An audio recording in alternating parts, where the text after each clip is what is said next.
Hello, welcome to the Honest Wargamer. I'm your host, Rob. It's Tuesday Stat Day. I've got a calculator, I've got some of them number pads that I've been doing, and some math-based graph paper. And I've also got, he's half man, half calculator himself, Mr. LLV in the house. How are you?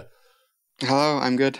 Good. How are you? Oh, I'm great, thanks. It's a sunny 18 degrees here in Nottingham in the middle of winter, and I'm not at all stressed or concerned about that. It's absolutely fine. 18 degrees. It's all fine. All I can think of is that meme of a dog sitting in a room with everything on fire right now. Yep. That's me right now. I'm like, this is kind of nice, but also the world's ending. But let's not let that stress us out, because I'm really excited to talk about stats, because you've got a wealth of data from this weekend at the Sheffield Slaughter. And I'm like super pumped to talk to you about it, because there's some really interesting like new stuff, right? Yeah, we've got 2 new armies. I guess we've got 3. People kind of have forgotten about Gloomspite, it seems, but they're technically only a couple of weeks old, which is a little sad. But 2 brand new books, and then one almost new army. I'm the eldest of 3 kids, and definitely as soon as the new kids come along, they forgot about me. So I don't know if that's anyone else's relevant experience, but that's also mine. So as always, thank you to everyone on Twitch and Patreon. You guys mean that we're able to do this, so thanks. If you guys would like to follow along with the stats that we're looking at on the screen, you can just go on thehonestwargamer.com, and it's just done by date. So this is the stats for the 25th of February. 2019 to give you, so in AOS 2.2, and thank you to everyone in Twitch and everyone who's just joining us. You guys are the best, and as always, thank you to you, Mr. LLV, sir. Thank you, you wonderful man, for doing all this fine work. Yeah, no problem. So should we jump into it? Yeah, let's start with, I think the thing on everybody's mind is the Sheffield Slaughter itself, right? Yes, definitely. I think that's what's really cool when we do the coverage. Obviously, you get these kind of like intense stat breakdowns afterwards by us as a group, which is quite key. So this is the stats we've got on the side, right? Yep. And then obviously, I think the top thing here, Flesh Eater Court's attendance, 77.7% of the armies. So 6 players were in attendance over a world meta of only like 1.8%, so roughly 2%. So a 6% uptick. That's pretty massive, right? Yeah, that's a huge increase. We kind of saw similar from the Gloomspite book as well. I mean, it was a bit. I think it was a 5%. It went from 0 because it was a brand new book to 5%. But even when we was looking, if you took Gloomspite and said that they were made up of Spiderfang and Moonclan players, I think it was a jump of around 3 or 4%.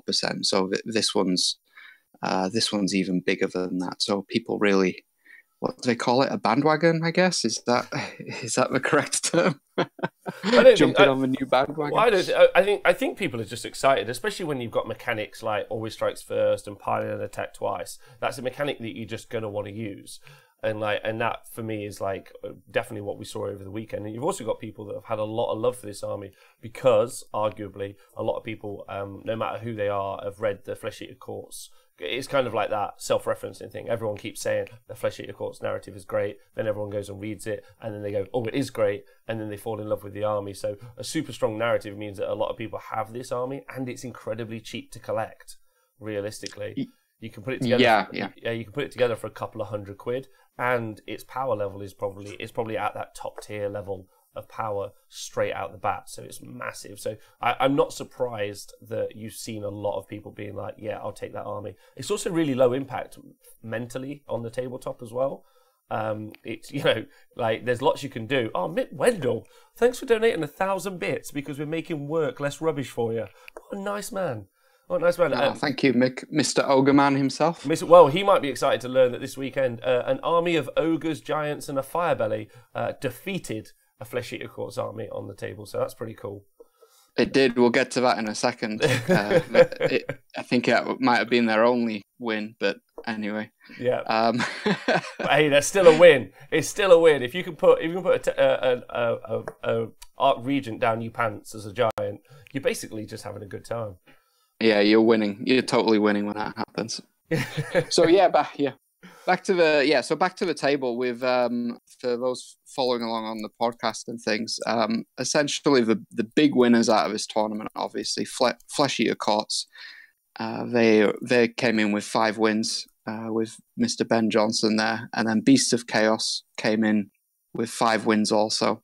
So, and the next one after that would be Legions of Nagash. So we've seen Legions of Nagash before. And then under there, we've got to say Skaven as well, which is our second new book in this top 4. So this table for everyone watching along and joining from home is sorted by, as you can see at the top, 5 wins, then 4 wins, and then match win percentage. So just looking at the reason Flesh Eater Courts are coming out on top, 6 players, brand new book, 1 5-0. 2 people on 4 wins, and then 3 people on 3 wins. And if you just look a few columns to the right, we're looking at Daughters of Cain level match win percentages in their first ever event. If we look at a brand new book, 73%. Yeah, that's pretty huge. Wow, that's crazy good. That is crazy good. Yeah, like none of them, they all won 3 or more games. Exactly. Yeah. So even our friend Mr. Simon Eccles managed to win 3 games. Yeah, I think I heard he actually only won 1, but his opponents were like, "Look, you got to keep up with the other guys. We'll write a win down on the paper." No, not really. Don't worry. They're valid stats. They're valid stats. Hello, Mr. Hector. Hope you're well. Hello, everyone. Chuckabutty. Hope you're good. So yeah, like realistically, if you're looking at those numbers and having seen them on the tabletop, obviously we did the show last night, on Monday night show with Nathan, and we kind of talked about like its impact. And I know lots of people are saying that there are going to be answers or I can beat them, but they are now an army you have to design something to beat, especially with the Always Strikes First general, who can pile and attack twice. That thing's pretty, it's kind of the eel problem that you've had before, but like just dialed up to 11. I just quoted Phil Kelly there, so I feel really good. Yeah, you've just taken it up too far, because if you try to charge it, it's going to go first and it's going to hit you and murder you. And I don't think, as discussed yesterday, there's almost nothing it doesn't hit and kill. Right. You have to really tool it up, or you really have to debuff it. That's the only sorts of way to deal with it. Yeah, and I think, as you said, that going into this event, that was quite obvious. There was already a lot of murmuring on the internet and on Twitter about how good the book was on paper, and I think those things just stood out right away. So that actually translated into reality. Sometimes you'll look at a book. I think we all did it with Beast of Chaos. We looked at it, we said, wow, this is amazing, look how good it is. It took a while for the right build to come along, which we'll talk about next here. But with Flesh Eater Courts, it was like, yeah, take this, 73% win ratio. You make it sound like there's little to no skill involved. That's not fair. There were some pretty good players playing with those armies, either just based on skill sets or just with months of advanced knowledge. Whichever you think is the advantage there, like having brought good skill sets already to the game or a lot of pre-knowledge to the game. But you're right. Yeah. They do seem a little bit tongue in cheek. No. Like, and it's also true. Like, it's also dumb strong. Like, and I talked about this last night. They are dumb powerful. The only thing I would say that, like, we talked about this a lot on the show last night, and probably is going to be something we keep talking about, is ways to deal with them. And I think like they're not great at the objective game, because the 2 big smashing monsters, if that's the one route you take, the winning list took 4 smashing monsters. So they can't hit all the objectives, but 4 monsters can, right? But they don't tend to have all of the bodies. So maybe you could. I don't know. Honestly, I'm still sat trying to work it out. If I'm honest with you, I'm still trying. There's still a lot to unpack from this, but on the surface, Flesh Eater Courts, if you're just getting into Warhammer, I think it's a good one for new players. There's kind of a high ceiling, a low floor from basically just picking the good things in the book. As you said, very easy to collect. You buy a few, start collecting, 3 or 4 start collecting sets, and then fill out with a few odds and ends. And depending on which route you want to go, it could be quite easy to paint as well. Just a lot of dry brushes and washes, and you've got yourself an army that should go at least 3 or 4 games. Yeah, just like the guys in the chat are saying,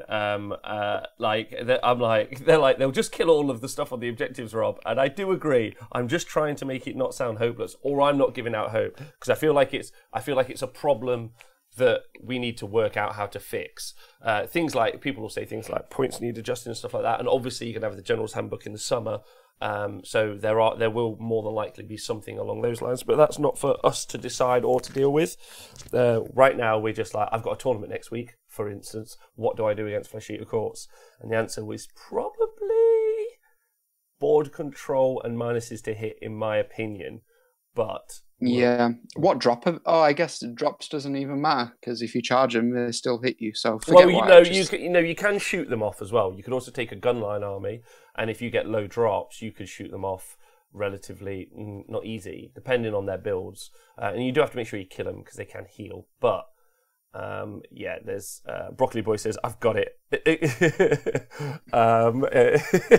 And then Elf Bro saying that he's going to just use his Wanderers. No.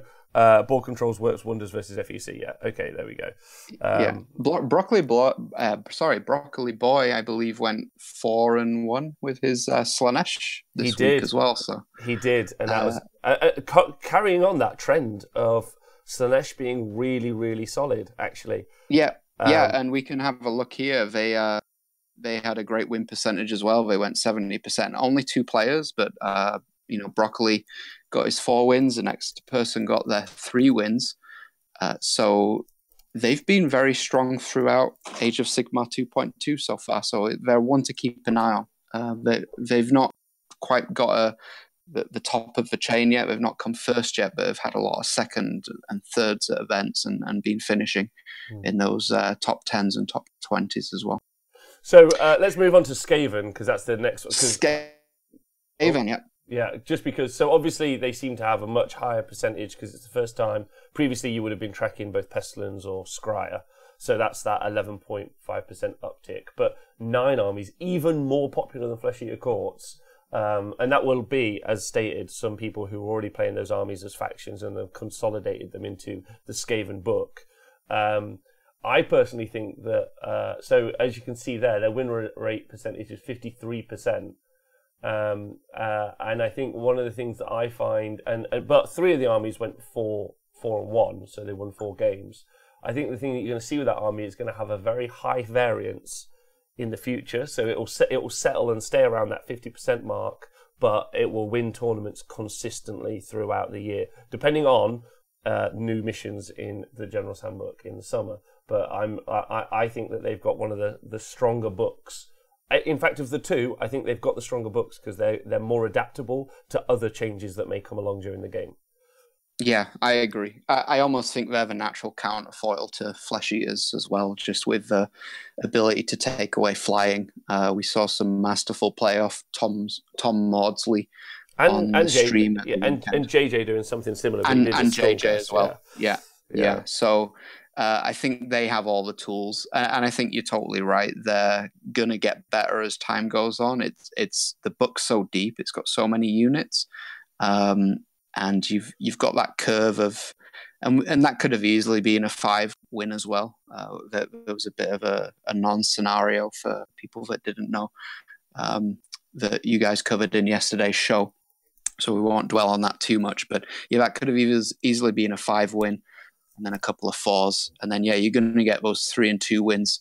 I think from at this point, Skaven have that difference than Flesh Eaters, and that not only is the build not very obvious, but we're week 1 into a book that may require close to 200 models maybe.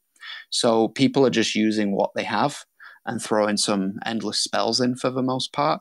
So that might also be a reason why you're seeing lower wins week 1 on Flesh Eaters, on Skaven, rather than Flesh Eaters. And that's usually how a brand new book would go, which is again why Flesh Eaters are so crazy coming out of the stall with all those wins. Yeah, so if it means anything to anyone around the world at all, for me the Skaven book is the most tactically interesting book. I think I could get lost in that book for like a good year, maybe more, in playing that book, and I think it's only got depth to it. It's got width as well because it's got so many units. But for me, I think that's a book that you could just keep playing, getting better, learning so many tricks. It's just awesome. Now that's obviously, I feel a bit biased because it's just, there's something in it that's just like ticked with my brain. But I think it's just fantastic, and I think it's got loads of options. It's got some really obvious things, like the old Kumquat, so the Ghoul King on Terrorgeist, which is an obvious choice realistically, and that would be the Endless Spell, the Warp Lightning Vortex, because it's just crazy good. But beyond that, it's got other stuff. The double Skitter Leap is great. The bunch of 2-cast wizards is great. You're gonna have to look at that. I mean, a Skaven army can put 500 points into Magic and have 10 casting values, or 12 if they really want to. And that means 12 unbinds, so you've really got to be like, can I even shut down Magic? Is there something I can use to protect against it? So there's that, and then they've got mobility with Skitter Leaps and all the portals. So yeah, game-winning army, in my opinion. Tournament-winning army constantly, but I think what you'll see over time is a big variance in it. So they'll settle around the 50% mark because a bunch of people will take them because they're also a really cool army, and they won't mind. Maybe they won't be going for like a really big end build, or maybe you've just got to play the army a little bit more. So it'll be more of a skill-based army, in my opinion. Yeah, I agree. Oddly enough, I think they will track similar to how Legions of Nagash has, in that their match win percentage is always kind of hovering around that high 50s, low 60s. But they have a lot of wins on the top end, the 5 and the 4 wins. But there's also a lot of people on the, as you said, on the 2 and 1 wins from people just taking their armies. Wayne Kemp is someone that comes to mind who's played Skaven forever and just uses what he has in his collection. I don't think he worries about what the best builds are. He just takes what he likes the look of. So you're always going to get narrative players that just love their Skaven and are just going to put them on the table. Yep, agreed. So then the other key bit to talk about this weekend, obviously, is the Beasts of Chaos. So world meta percentage 2%, so not popular at all. But there were several in attendance here, 7 armies, which is good, and possibly coming off the back of the Masters win with Beasts of Chaos here in the UK. And just people being like, okay, that's really interesting. And then 5 wins, 4 wins go into the same army list, only one of them being beaten by Flesh Eater Courts. And then 3, and then a 1 and a 1. So really, they've done very well. But it tends to be Zangor heavy, Battletome Zangor, as opposed to any of the Beasts elements. It tends to be what's happening at the minute. Yeah, they've been more traditional in that they released, they haven't done great, and a few months later, you've got the production meta and people also now figuring out what the best build or builds are. And it unfortunately seems like they are a one-build army for the most part. It's a solid block of Zangor and the Enlightened, and then a few characters and bodies here and there. But that particular build is the only one putting up numbers, looking at it so far. I didn't see the other army lists from the weekend, but I'd be surprised if the people getting 3 wins, 2 wins, and 1 wins had a build similar to the Dan who won the event. No. Parr did really quite well.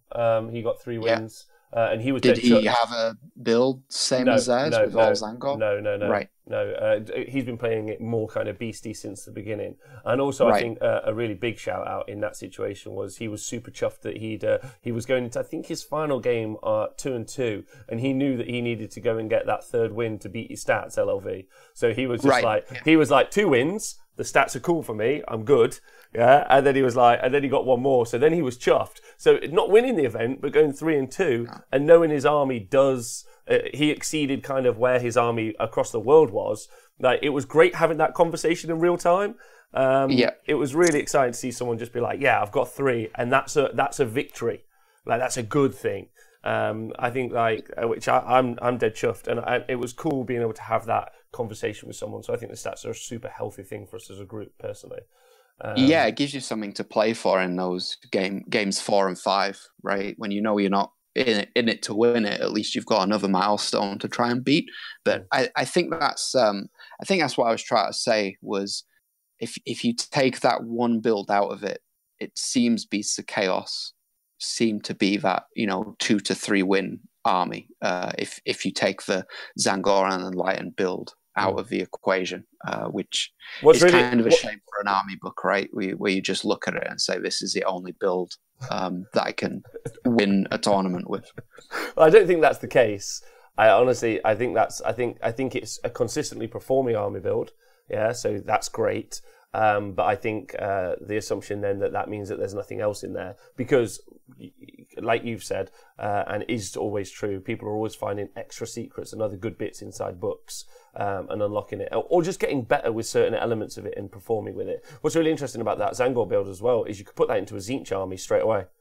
You could just go, this is now a Disciples of Tzeentch book and an army. And then it's got access to the Destiny dice. It's got access to Fold Reality on those Enlightened. So it's really interesting that I think actually a stronger army is that exact army, but in the Disciples of Tzeentch. Yeah. And having seen it already go 5-0 more than once, I'm terrified of seeing it inside of a Tzeentch army, if I'm honest with you. Especially since they need a bit of help. And also, Elfbro, thanks for subscribing for 5 months in a row. What a babe. I can't wait for you to get a real army. He plays elves, and that's not real. Oh, nice. Good. Right, so Hosts and Ash, we've done that. Skaven, Legions and Beasts. So I think that's... So speaking of elves, quickly, with Elfbro, if we look at Mixed Order, there's a gentleman called Brian the Hobby Killer Carmichael. Yeah. And... he got 4 wins this weekend, and I think his army was basically all the old elf models. His army was actually compendium stuff. His army was specifically exactly the same army that he used last year at the Sheffield Slaughter, which he went 4-1 with. If that's interesting to anyone at all, I find that quite interesting. Realistically, I might have lost you there, LLV. Maybe you're back. Yeah, sorry, I'm back here. There we go. Yeah, so he went 4-1 last year with exactly the same army. Wow. Yeah. Back to back. So elves, compendium elves? No, it's just one army. It's just Frostfire Phoenixes, mate. They're just dumb. Like they're just dumb. But like in a fun way. If anyone's ever played against a Frostfire Phoenix, let us know in the chat. Just dumb. And if you played with them, they're hilariously silly. Which I think is the only way you can take some of these things. But yeah, great shout. He's just a top player. He's really solid, thoughtful, insightful.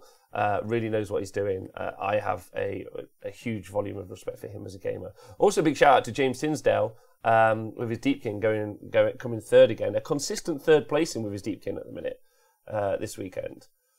Yeah, he's one of those players that are becoming synonymous with doing well with a certain faction, which I think is always great. Like Dan and Beast of Chaos. Dan Beast of Chaos used to be hashtag so hot right now. Ben Saver and his daughters. You've just got these players that we could say Broccoli Boy with Host of Slaanesh is out there doing well as well. So you've just got these players that are getting these armies and knowing them inside and out and putting up results with them. So that's always great to see. We could spend all day on this, Rob. There's so much in here, but I think we should be getting on. But I would like to just shout out quickly. We did mention Gloomspite coming in to this event, being a new book as well, one of the 3 new books. Sadly underperforming. Only best number of wins was only 2 wins. And there was 3 people that got 2 wins and 1 person that got 1 win, which left them in a kind of sad state of affairs. I think the book's better than that. I think maybe just some of the players haven't. Maybe some of the players have embraced the Flesh Eaters and the Skaven and other factions instead of sticking with or jumping on Gloomspite. So we'll see what time holds for them. Personally, I think one of the limiting factors of that particular book is the production. I think we'll see their ascendancy come to the fore in the future. and the power probably is inside hordes, but that might not be true also. But that's kind of where my brain's at the minute. But me and Nathan are rowing about that, so we'll see where my opinion probably will be whatever he tells me in the future. Yeah, I think even the endless spells, painting them up, they take quite a bit of while because they're quite nice. I mean, your piece of terrain is ridiculous if you want to paint it up even half decent. And get it on the tabletop. So I feel like you will see an army of those come through in the future and start to do quite well as people unlock its potential. I think, and also it wasn't an army that was played a lot. This is the other thing about both Skaven and Flesh Eater Courts. It's an army that some people had bits and pieces, but a lot of people have picked up a lot of the new stuff, which means it's being built and painted. So I think it's going to take a lot of time, where the other armies, they just transition some stuff from one to the other. They had to paint up a couple of endless spells. So I think that's quite interesting. Elfbro in the chat is just saying it's crazy to see how far Stormcast Eternals and Sylvaneth are. Yeah, there are some big names that have fallen down. We kind of skipped over Daughters of Cain as well, not doing great, but not much people in attendance, only 3. But they only managed just the 2-on-3 wins. And friend of the show, Heinrad, you got to shout him out, tanking the Daughters of Cain stats all on his own. What a babe! With 1 win. He's just done it. He's done it well. So Heinrad, you've nailed it, which is great. Man's on a mission. At the weekend, he's like, I'm bringing these stats straight down, which I really respect. Also, a big shout out to Gutbusters getting that single win, but it being against Flesh Eater Courts, which is just fantastic. Yeah. That slaughter match win percentage should just be doubled because of the fact that they beat Flesh Eater Courts. Yeah. Akenol, I do plan to do a show on the Blood Tide list. Don't worry, that's coming up next. I've just only got so much time. I've got to do them in order. This now. That cool. It was a great event. Really interesting to see the new armies run in and see the new stats. And I mean, you got to add some more information to AOS 2.2, right? Yeah. So now we'll just look at AOS. Where we are in the game as a whole, and specifically then go into AOS 2.2. So, we've added some more events since last time we spoke. We skipped last week because the team, you guys were getting ready for the show, and I only had the results from Battle of Copenhagen to hand. So we have 3 new events on here. One is the Battle of Copenhagen. Our friends out in Denmark, our first Danish tournament. And another first tournament all the way from Norway, the Oslo GT, which happened at the same time as Sheffield Slaughter. And then the Slaughter, as we just covered. So let's take a look at Battle of Copenhagen. The first place, second place, and third place. Any surprises there for you? So Disciples of Zinch, great. I'm really chuffed to see them actually make it up to, as much as they were the boogeyman of the last edition. It's great seeing them up there because I think that they've got lots of legs and can do lots of work, especially as we start to get into more end of spells and a more magic heavy phase of the game potentially. Host of Slanesh going second again. What are they doing? Tell me, why am I constantly seeing Host of Slanesh on leaderboards? It's just, and then Daughters of Cain, obviously. And then Oslo, this is interesting. Legions of Nagash in first, great job, pretty consistent. But then Gloomspite and Seraphon, that's exciting too, especially the Seraphon. But Gloomspite's also getting a podium is cool as well. That's really interesting. Yeah. It actually went 5-0 as well at that tournament. I don't have the army list from Oslo GT, so I can't comment. What I can say is, there was only one Legions of Nagash player at that whole event, which was kind of strange considering what we usually see for Legions of Nagash. So the only Legions of Nagash player at Oslo won the tournament. Only one Gloomspite Gits player went 5-0. And I believe 2 Seraphon players, and that was a 4-on-1 list. But I haven't seen the actual list. As I understand it, the Nordic gaming scene, and this is only coming from my conversations with Jonathan, but generally lots of them tend to be fairly self-comping. So if something's quite good, I think that you'll tend to find people end up taking other stuff instead. It's more manic as an environment. But then you can't really plan for that. So that's arguably worse in some situations when you're trying to build a list. I don't know, though. I saw the list from Denmark, Yeah. and that looked like a murderer's row of lists. Like they were some really strong. Every list was strong from that Denmark tournament. If you want to go and dig it out and check out the Battle of Copenhagen, I think their lists are online. But every single one of those lists were very, very good. All 31 of them. So maybe Denmark well, then I would hate play to be a little harder than the Swedish and the Norwegians. Yeah. Maybe. I think I'd hate to be the spare player at that event then. Yeah. Getting tanked by the tough armies. And then this weekend, obviously, there's the results. It's cool seeing Seraphon up there, though. The guys in the chat really, really wanting the Seraphon lists. Hey, Heralds of War and Brother Skink. Slanesh summoning is insane, like triple the amount of other armies in some occasions. So I think that's what we're seeing. But that's from combat, right? Realistically. Yeah. So I think it's interesting that if we see shooting, which potentially you have to see more shooting just because, and we talked about this a while, because you've got to find a way to deal with that goddamn kumquat that's going to come and beat you up. So big shout out to Frostlord Lanes for the Norwegian results from the weekend. He's at Eirik Lanes on Twitter. That's EIRIKLANES, and I'm sure if people want to hit him up, he'll try and get you lists. He's been a very nice chap. So cool. All right, that's lovely. And just answer the question in the chat. Oslo GT Seraphon came third. Is what's happened there. Yeah. So there we go. Right. Next up, the winner's circle. The winner's circle. Yeah. And I've altered the table a little bit just to give us some relevance as far as what's going on. So for those at home, there's some little plus ones and minus ones so we can see who's moving up and moving down. Yeah. So the top four haven't changed again, just because they've got such yeah. So I think what we might do as February comes into a wrap, we'll start concentrating more on AOS 2.2 in tables like this, which are specific things like podiums and things. Because if I run this table as just 2.2, it tells a very different story. It also means every 6 months we can do an award show. Yeah. So fantastic. Which I'm up for. If you're up for that, at the end of it, so we'll do 2.2 leading up to the new GHB.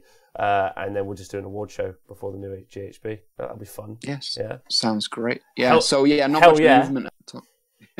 Yeah. Go on. Yeah, not much movement at the top.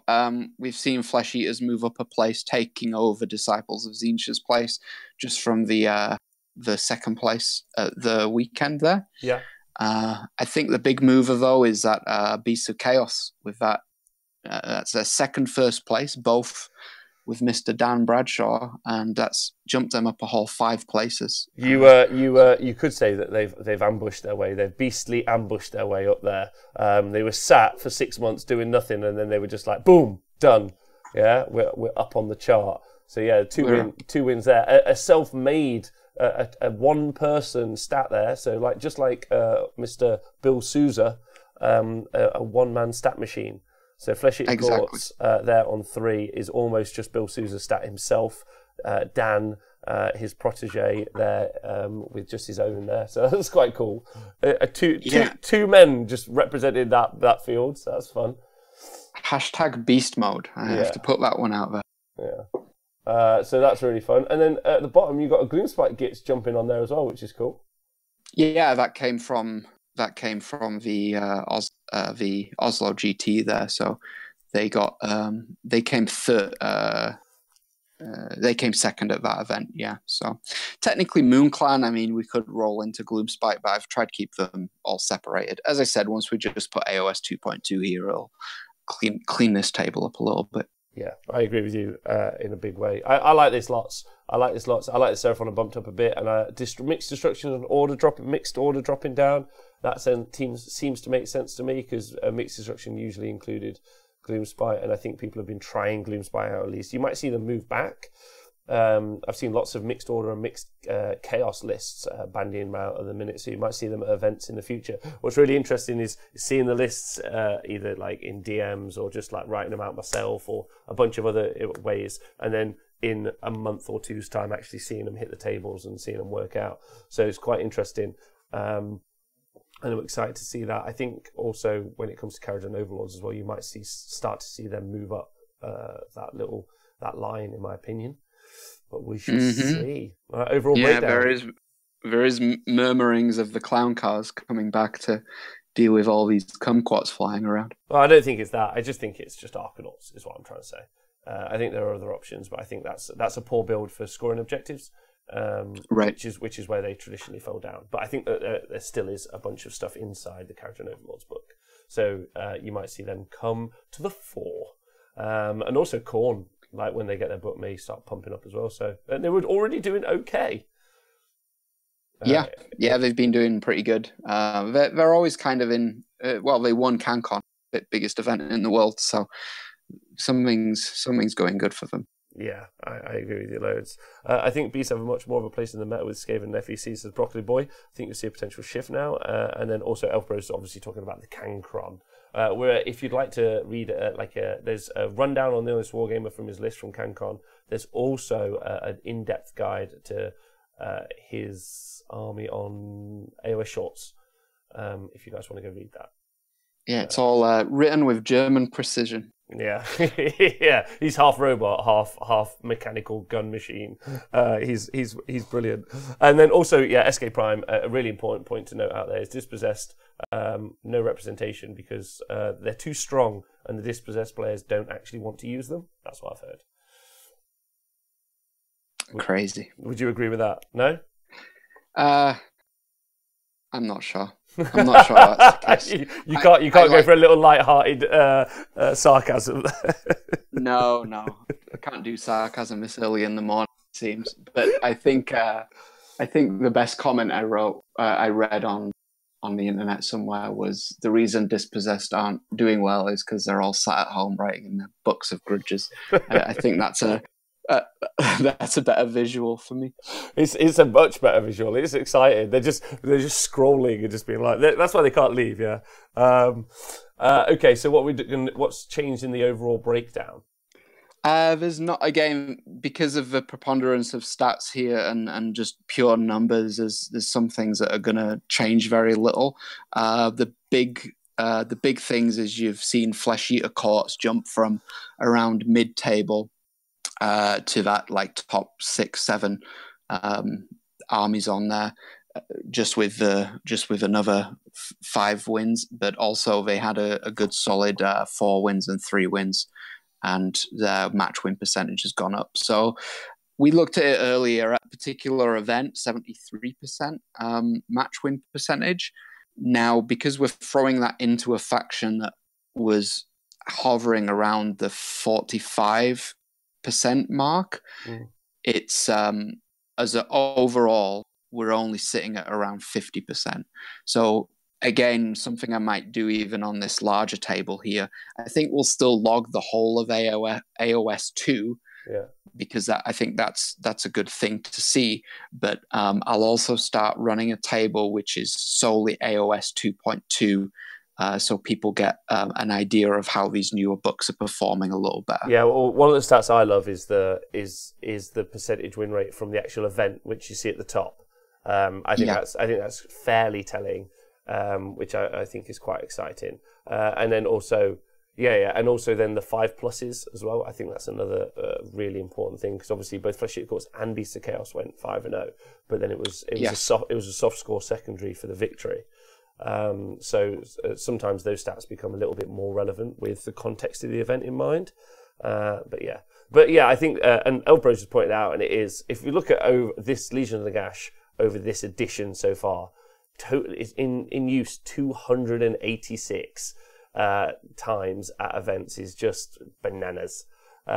Which is, I mean, it's cool, don't get me wrong, but it's just like, add Blazercorn and Sylvaneth together, and it's still, Legion of the Gash is just more represented. It's just... Yeah. I mean, there's where they're 3 armies in one book and all the rest of it, but their faction is Legions in the Gash, so that's how we'll present them. They're not. They don't even have as many units as a Skaven book. I don't think. I just don't think that's true. personally. Yeah, well, the usable units, I'd agree. If you look at what makes up army lists, it's probably 4 or 5 units, unfortunately. There's not a whole lot of depth, despite being a big book and a huge part of the meta. As far as, if we're talking solely competitive, not the people getting maybe 2 or 1 wins, if you look at the people getting 4 and 5 wins, it's a very small handful of units being used. Yes, I agree. And then some of that comes down to artifacts. Just like a Vampire Lord and Zombie Dragon is just screaming for an ethereal amulet. Like, he's just like, I have a 3-up, I get access to a reroll 1s, so I've got a 3-up unrenderable save. Like, it's just like, and it's why it's such a popular artifact, right? Yeah. So yeah, I think this is the thing. Daughters of Cain, I guess. I mean, we're falling down. We ended last year close to like a 73-74% match win percentage. We're slowly dialing that back thanks to people like Heinrad. Big shout out there, getting his 1 win. He's only one of 2 people in the world out of 116 people using Daughters of Cain to have 1 win. That's such a poor claim to fame, but also such an excellent claim to fame. He's up there in lights. He's made his statement. He needs a T-shirt that's like, "I'm tanking the stats. This is my job. I'm tanking the stats." That's great. Yeah. So not much has moved. They've been losing a bit of ground. Their match win percentage is still the highest, even with some losses there, but not much representation. I mean, there were 3 players at Sheffield Slaughter. There was only like 1 player at the Nordic events, with not many people at CanCon. So despite people knowing that Daughters of Cain were, let's call it, the best army going into Age of Sigmar 2.2, even after the FAQ, where I thought people would be like thinking that, oh, Daughters are safe now, I'll start making an army. The opposite happened. People actually went away from them. I just want to answer the question in the chat from Live WFB. So just for context, he said, what are the win conditions in a typical tournament game? 100% objectives. So you've got a major win, a minor win, and then you have a loss, and almost invariably never a draw. Because a minor win is always based on kill points if the scenario points achieve the same. So there's a scenario in play, you achieve and win the scenario, and then if it's a draw on the scenario, which is often rare, although there are a couple of scenarios intentionally designed that it's possible that a draw is very likely, then it goes into kill points, and then kill points determine the minor victory. So it's incredibly rare to get an actual out-and-out draw. So yeah, that tends to be how it works, and then the win rates are based on that and that alone. Yeah. If he's new, if you're live WFB, if you're new and wanting to see how these games play out, I'd always recommend going into Find the Honest Wargamer channel on YouTube or Twitch, and all the games from they covered a tournament this weekend, and there's a huge catalogue of match play games that you can watch. And the commentator's gorgeous, like absolutely, like one of the best looking fellas you've ever seen. Yeah. Those 2 Adams. Both good looking guys. Yeah, the 2 Adams are great. And that Nathan geography teacher's solid. The other fella's just a mouthy dick. I wouldn't bother looking. Yeah, you go watch it back. That's pretty good coverage. So I'm just getting flamed in the chat now, which I think is appropriate, right? I think it's only fair. And you did a good job. Well done, LLV. Keeping me on the level. What's this then? 2.1 versus 2.2 comparison? Tell me. Yeah, so we started looking at this last week. Daughters of Cain were the top, but thanks to Heinrad, Rob, the top of the table, their claim to glory, they're at the top right now. Legion of Asgore. And that's mainly because nobody played them these couple of last weekend. So they've maintained their 66.7 match win percentage in AOS 2 so far. That's because we're the best, man. We are the best. I think I have confirmed that I am actually taking the Legion to Adepticon. I really, really, really wanted to take Skaven because I'm like obsessed with them now. Like my brain is like, I've written like 12 army lists since Sunday. Because I just think it's an army you got to play, and that's what's really exciting about it. Super pumped, but I'm pretty certain I'm taking the Legion. And I might still take a bunch of Endless Spells, but like I know for a fact they're going to be triggered by the fact I can't do it on 3d6 3d6 drop the lowest as opposed to 2. I'll be like, oh, traditional dice rolling. How AOS 2.1 of me. Yeah. I think Skaven's just it's a player's army, right? There's just so much in there. But also let's also put it into some fair context and stop me fanboying. It's also bent as all bananas. It's got rules that it just shouldn't have. Like everyone else is like, I get +1 to cast, and they're like, I'll roll 3 dice and then pick the lowest. But I'm also naturally on arcane, and my spell range is 1,000,000 miles. It's dumb good. But so there's a power level creep as well, which is exciting. Because it's either like, oh no, or it's exciting, and I'm excited. Yeah, it's very powerful, but I think just because it is so powerful, you don't ever feel boxed into a corner. So it lets like the players that are good at the game really use all the tools, right? Even if those tools look slightly underpointed and have some bent abilities, I still think it's a real. It's great to be able to look at. I myself am getting excited. I've made like a ton of army lists, and I've never even played Skaven, but it's just because the book is so deep, it lets you do that as a player, I think.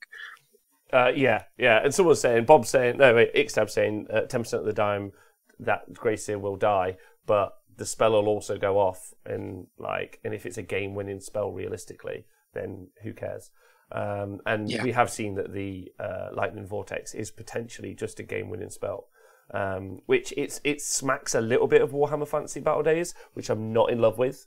I think I'd like to have them dial back the power levels of those spells a bit, realistically, because just rolling 3 dice and I win the game seems a little bit too number one, that's a flippant statement, and I don't think that's true. Yeah. But it's close to do. And Symbol, absolutely. Yeah. And if anyone has seen my Twitter handle, which is @6DiceSkills, that is just a sarcastic take on the entire Warhammer Fantasy Battle skill sets. So Symbol just put in #3DiceSkills in the chat. Yeah, for those that don't remember or never played the Warhammer Fantasy Battle Days, you basically rolled up to 6 dice, and if you rolled 2 6s, you win the game. You won the game. And if anyone says that that's not true, I challenge you to have a chat with me about it. But maybe that's also a flippant statement. But I'm having fun, so I don't care. Right, what's this 2.1, 2.2? Tell me. Yeah, so Legion of Asgore, they're at the top, but we know it's a little bit tongue-in-cheek because they don't make up a huge part of the meta, and because they started well, they haven't been playing in much events recently. So we'll keep an eye on that. But I think from there down, and maybe discounting Wanderers for the same reason, where they just played one event and did quite well at it, we're starting to see how AOS 2.2, I think, is shaking out. Daughters of Cain still doing very well, although down from where their AOS 2.1 match win percentage ended. So Daughters ended on a 71% ratio.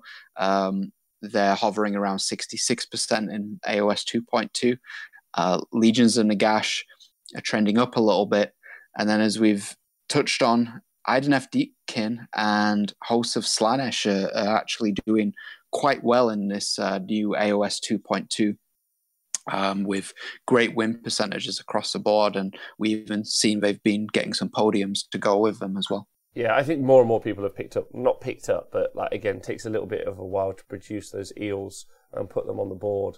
And the Host of Slanesh is just a gamer's army, it seems. There's just a lot of people just picking that army up and just kicking face. And I feel like the Host of Slanesh is going to snowball a little bit. And that's just based on all of the results that we're seeing. And it's a global thing. It's not just localized to the UK or Australia or America. It's like every country, there's a Host of Slanesh player just out there, just taking names. So I think that they could potentially snowball. And also their popularity has got to come from the fact that there was, as well as just always having been a good army, their narrative was included in the Daughters of Cain book. So there was kind of a hint that, because for a while it was like, is Slanesh going to be retconned out the game?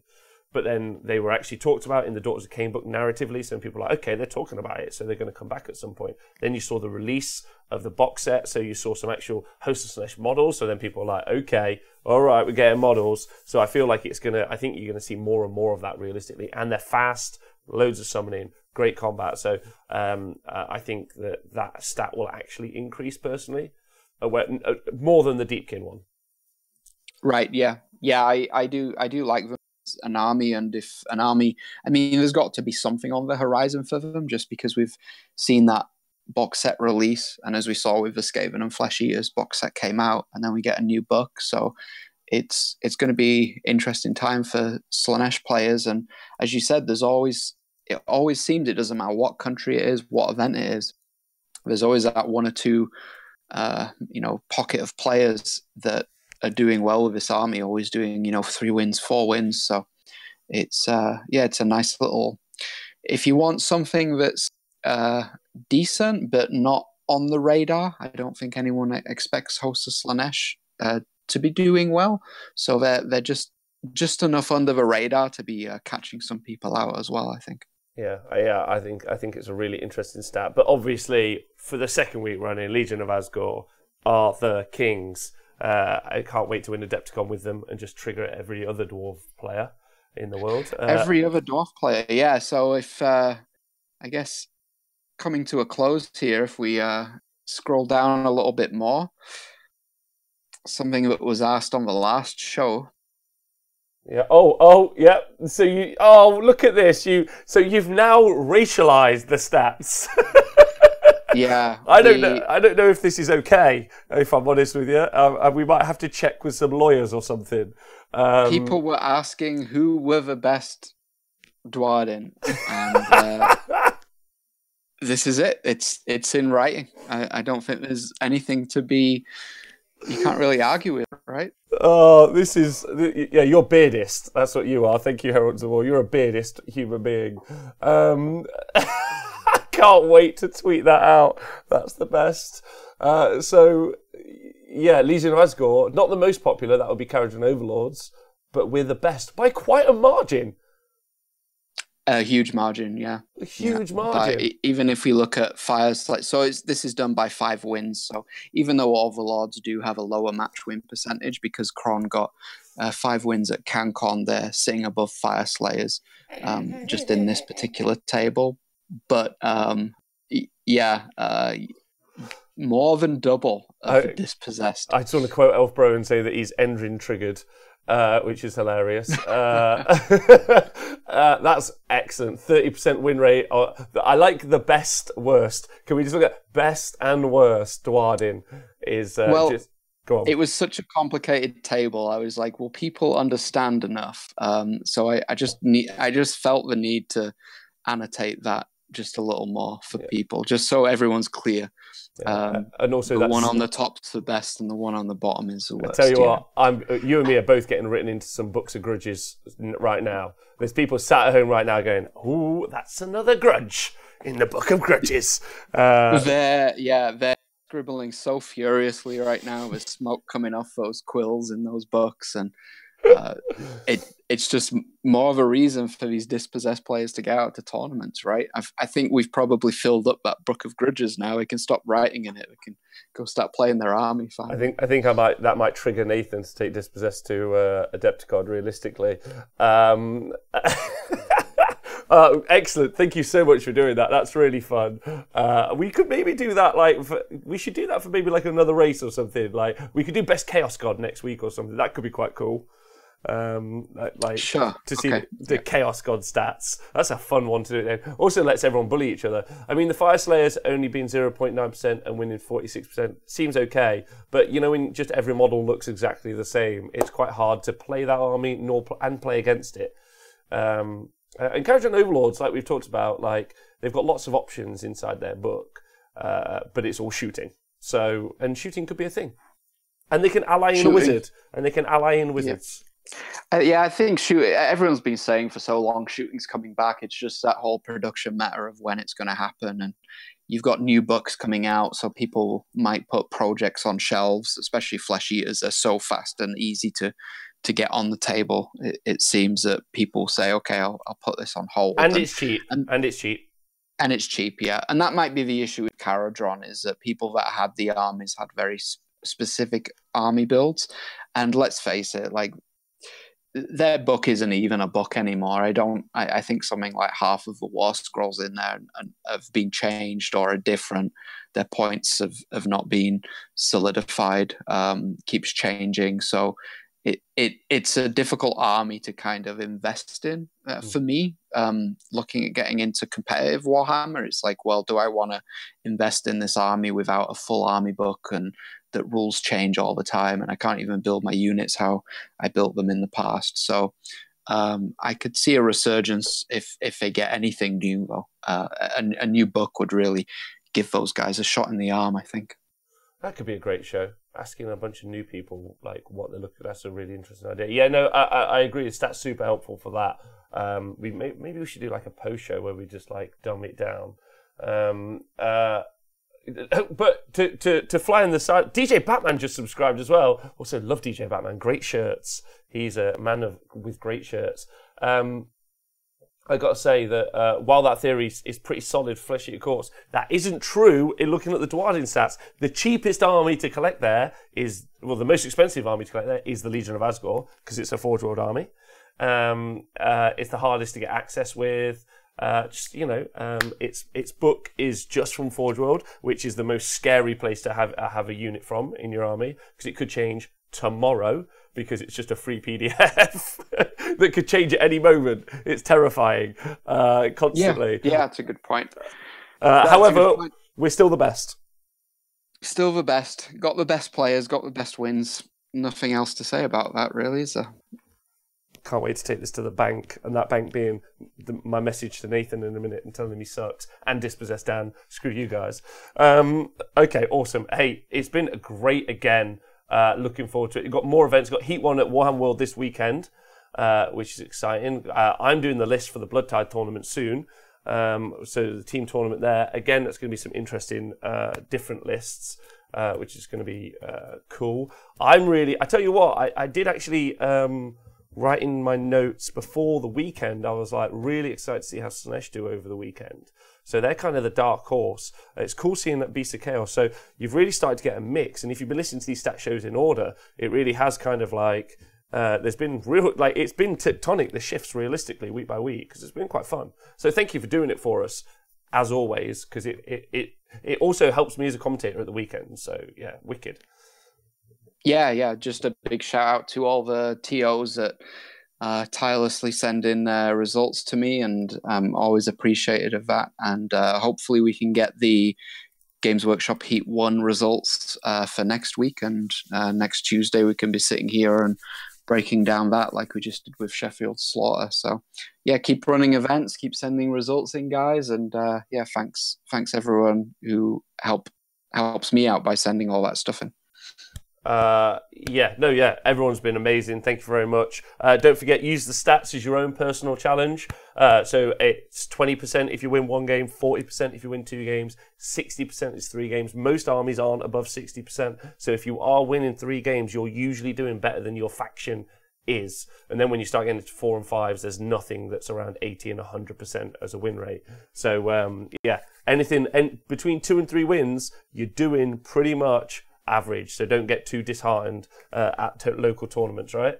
And then keep trying to improve. If you win 1 tournament and you win 2 games, next tournament go to win 3 games. That's your thing. Or go and have more fun than the tournament that you did before. Whichever you prefer. I think that's fair. Yeah.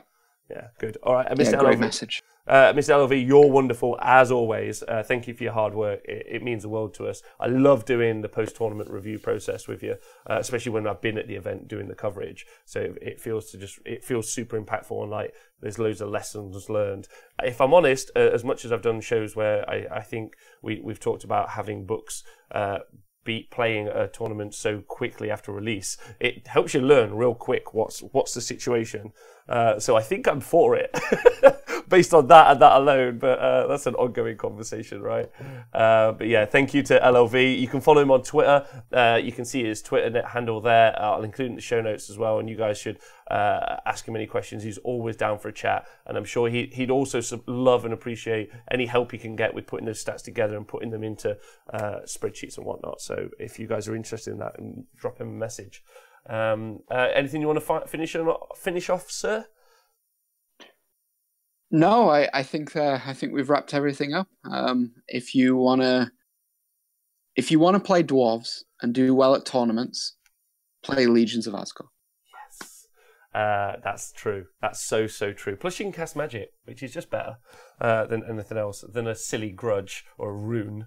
Everyone on the Twitch chat, you guys have been great. So thanks for joining us. Elfbro, Gold Bears, LLV, Mick Wendell, Heralds, Sanice, and Tristan, 2 of our mods, making it real. Scrivo for everything you do. Mick, Chris, DJ, thank you for subscribing. Thank you to everyone on Patreon as well. You helped create this, so you're the best. Chuckabutty, thank you to you too. He's going to tank some stats. That's his going to buy something, tank some stats. But we'll see you guys soon and have a great